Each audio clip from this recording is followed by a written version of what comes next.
I want to talk about the forum selection clause. And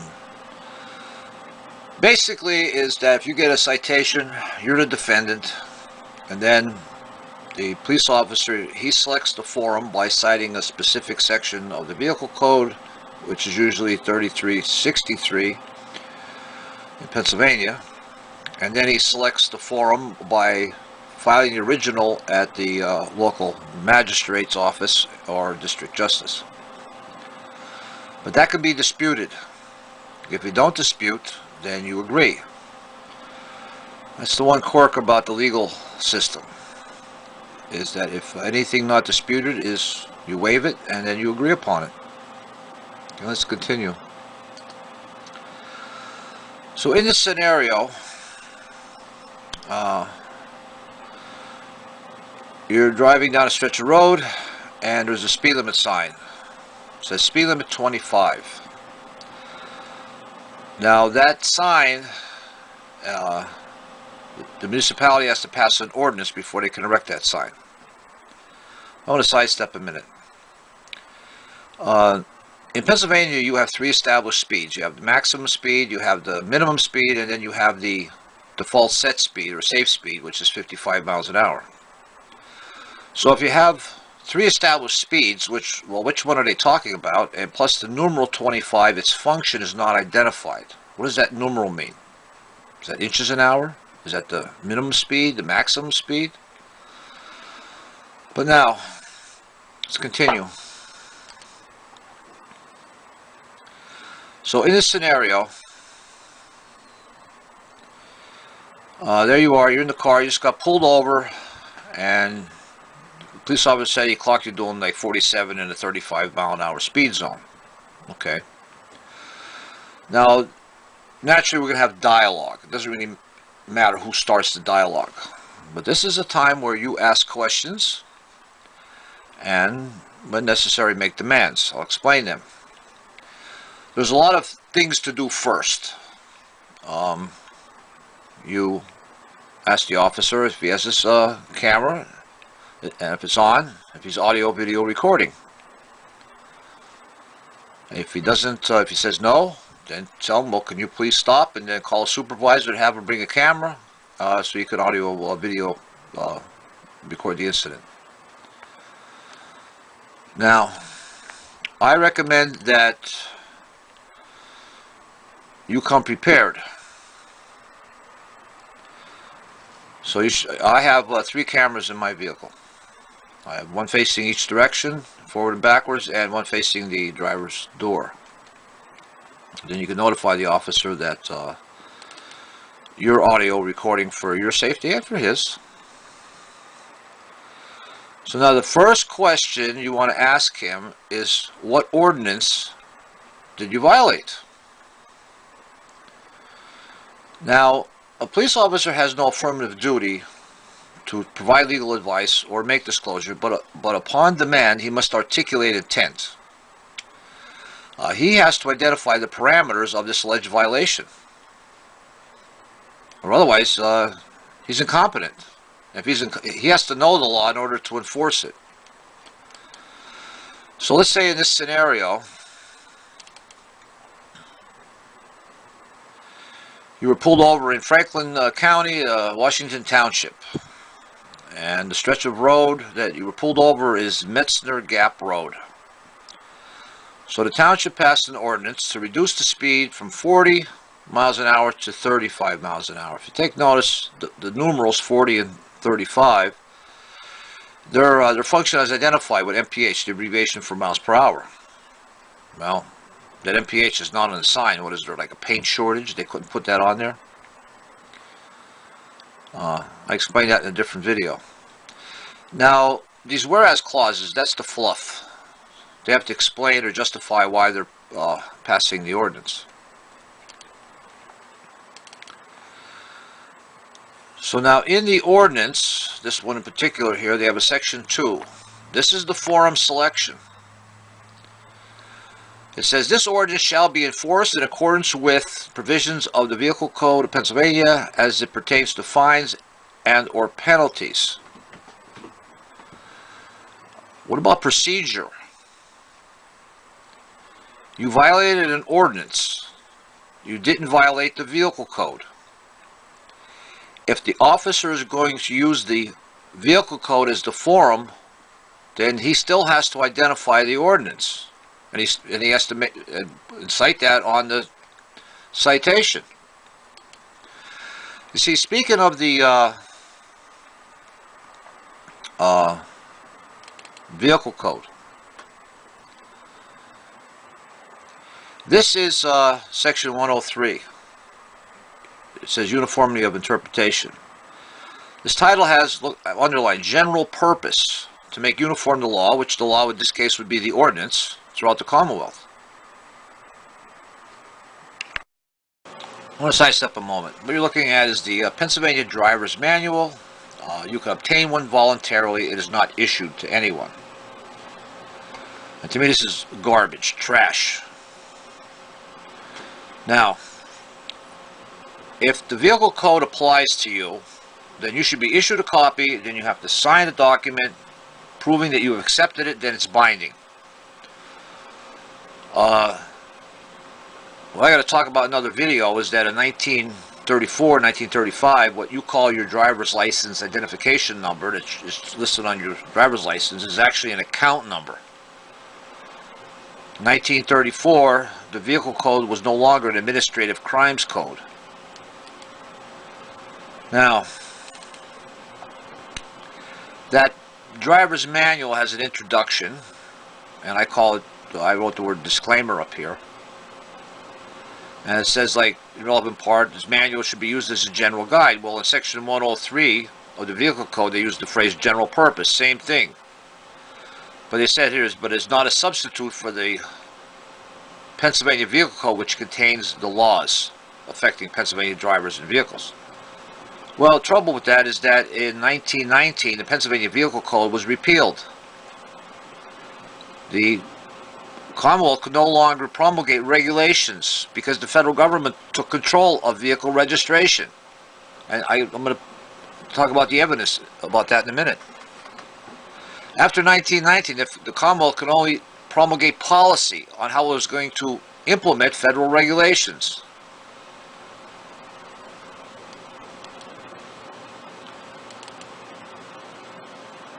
The trouble with these police academies, they're seminaries where these cadets, as I mentioned before, they become self-radicalized, and they are told that the vehicle code is like their holy Bible and it's a standalone. That's all they need, but it's issued to them as a field manual. The vehicle code is issued to a police officer. It is not issued to a motorist. As I explained before, the ordinance in this scenario. Here, this ordinance shall be enforced in accordance with the provisions of the vehicle code as it pertains to fines and other penalties. You see the phrase here, Vehicle Code of Pennsylvania. It doesn't say Pennsylvania Vehicle Code. This is a correct phrase. The vehicle code that is being used is a generic vehicle code that happens to be enforced by Pennsylvania. It doesn't say Pennsylvania Vehicle Code. This is a picture of a soldier's handbook, a basic field manual issued by the War Department in 1941. Now, the relevance to this, I'm going to explain. The state police was created in 1905, and this is what is called the Call of Honor. I guess this has to be memorized by a trooper, and he says, "I am a Pennsylvania State Trooper, a soldier of the law." What does that mean? A soldier? Well, now in 1905, it was the Pinkertons that went to Harrisburg, changed uniforms with a new name change. The state police was patterned after the Pinkertons. But still, soldier.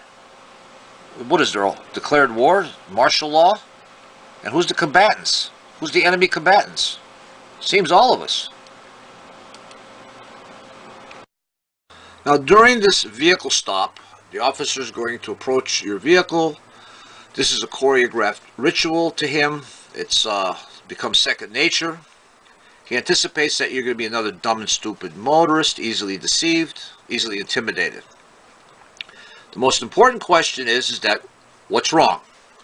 If he says that he clocked you speeding, doing 47 or 35, okay, what ordinance are you claiming that I violated? Now, an officer has no affirmative duty to provide legal advice or disclosure, but upon demand, he must articulate intent, or otherwise he can be deemed incompetent.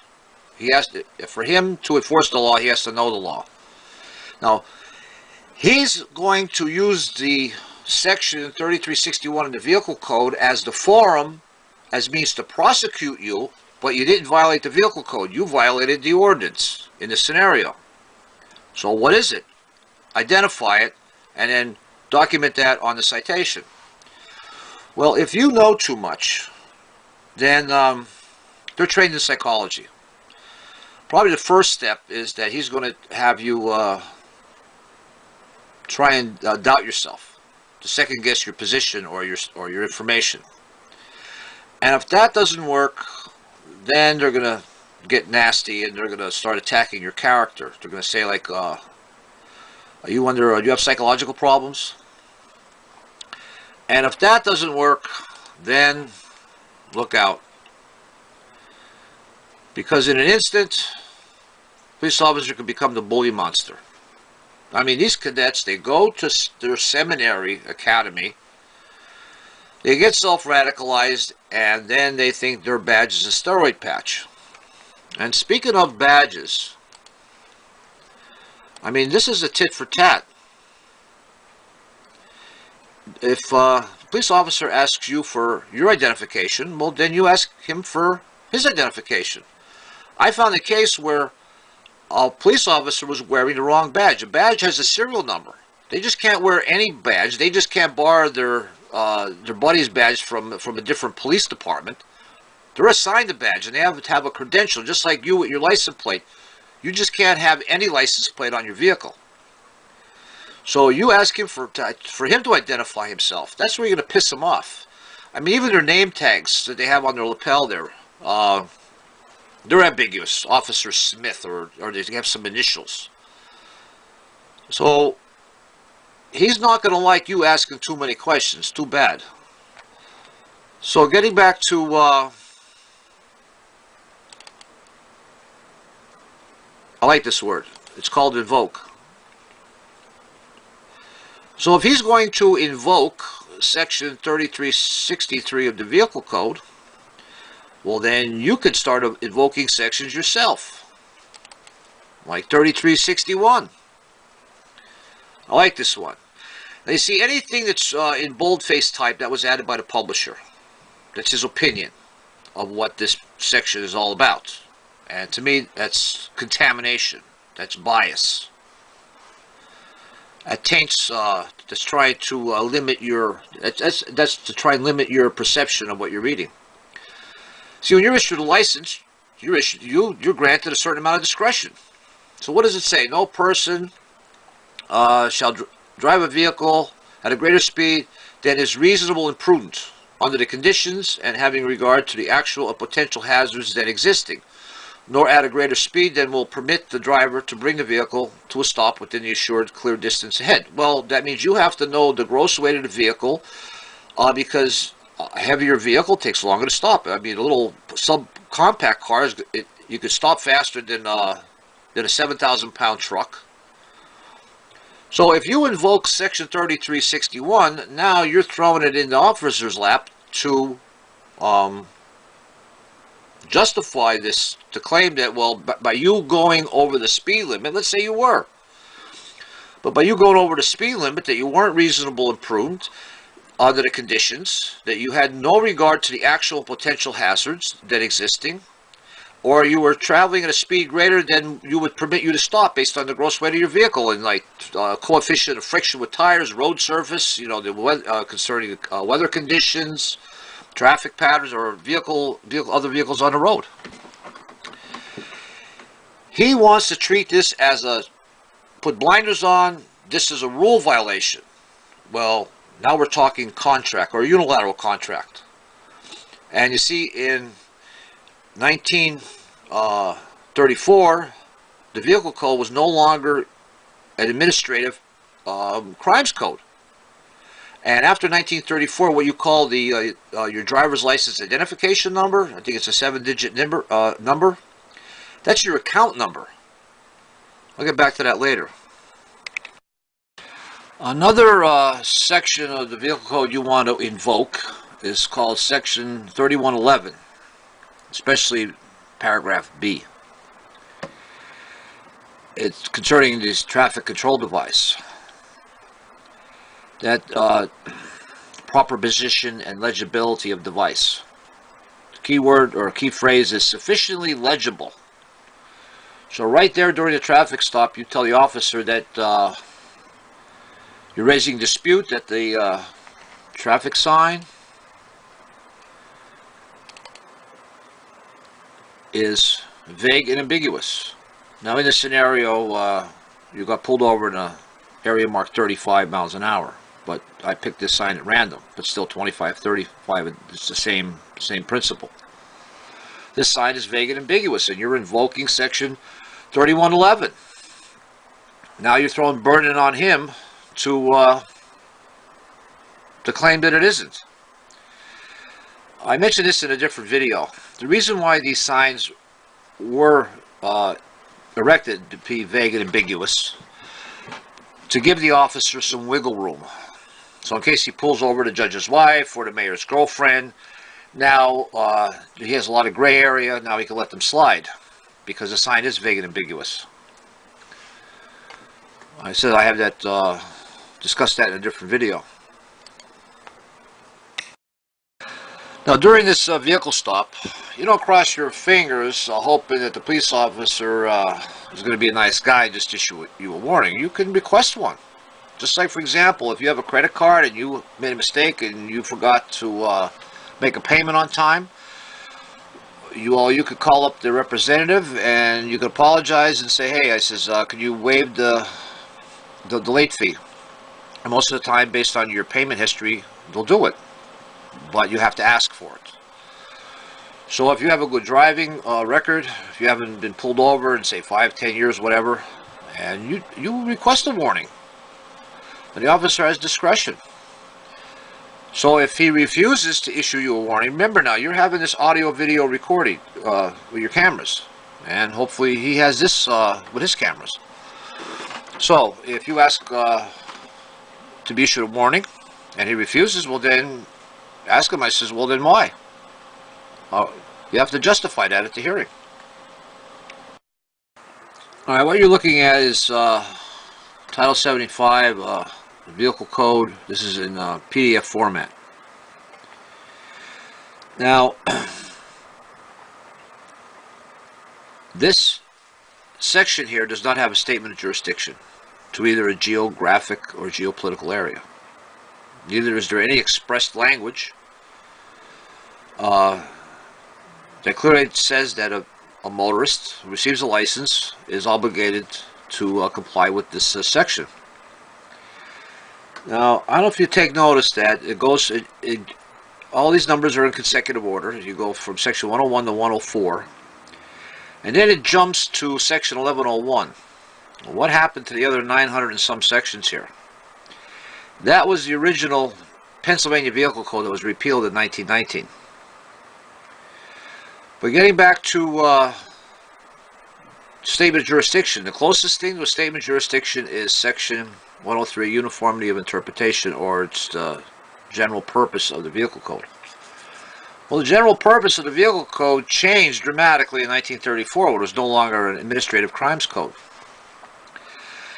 Now, why was the original Pennsylvania Vehicle Code repealed? Well, as I said, 1919, the federal government took over vehicle registration. Now, the concept of a certificate of title, as you might comprehend in the meeting, was invented in 1905.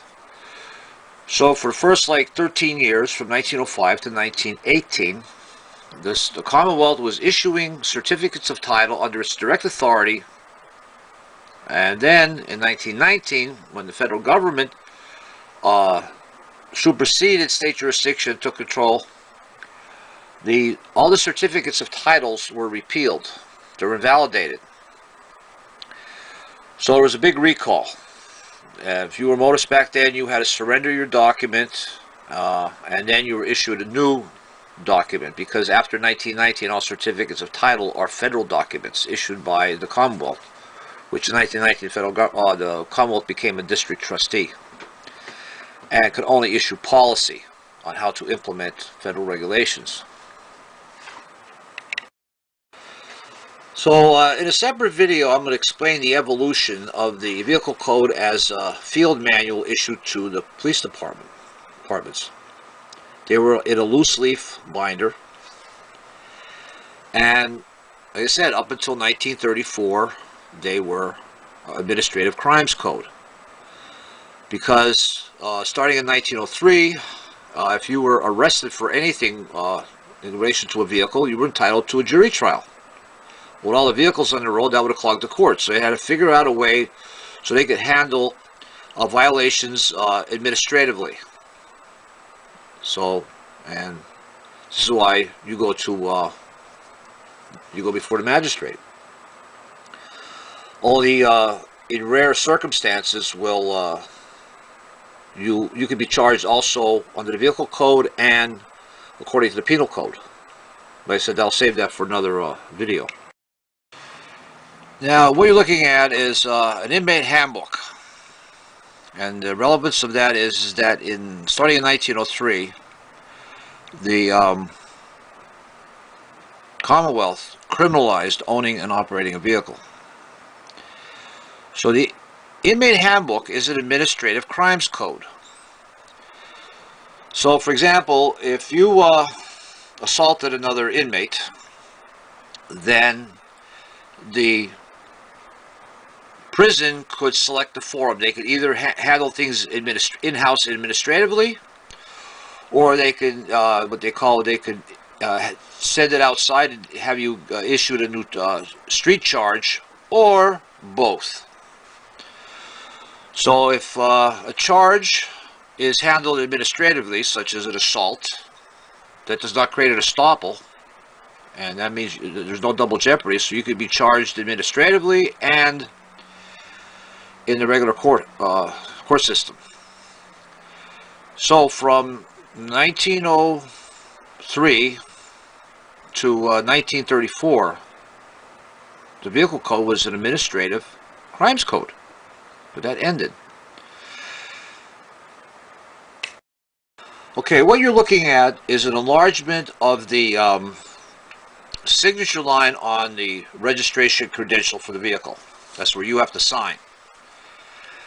See, prior to 1934, when it came to your driver's license and when it came to your registration card, you as the operator, registered owner, you did not sign documents. In the early beginning, all documents were signed by the issuing authority. The only document today that is signed by an issuing authority that's relevant to the vehicle is what we call a certificate of title. But back then, you were issued a certificate, a license certificate that was signed by the issuing authority. You were issued a certificate of registration signed by the issuing authority. So then they gradually started phasing out, they started changing the documents. Then when they went to a facsimile signature, it still had to be attested by someone. There still had to be a wet signature on the document. So after 1934, now it's your signature alone on the document. That's evidence of a unilateral contract. The same thing with your driver's license. Look at, why do you have to sign your credit card? Because that's evidence you're the agent, or you're signing because it's a unilateral contract. The credit card company didn't invite you over to negotiate a contract. They drafted it and said take it or leave it. But look at the fine print under the signature line. It says, I hereby acknowledge this day that I have received notice of the provisions of Section 3709 of the Vehicle Code.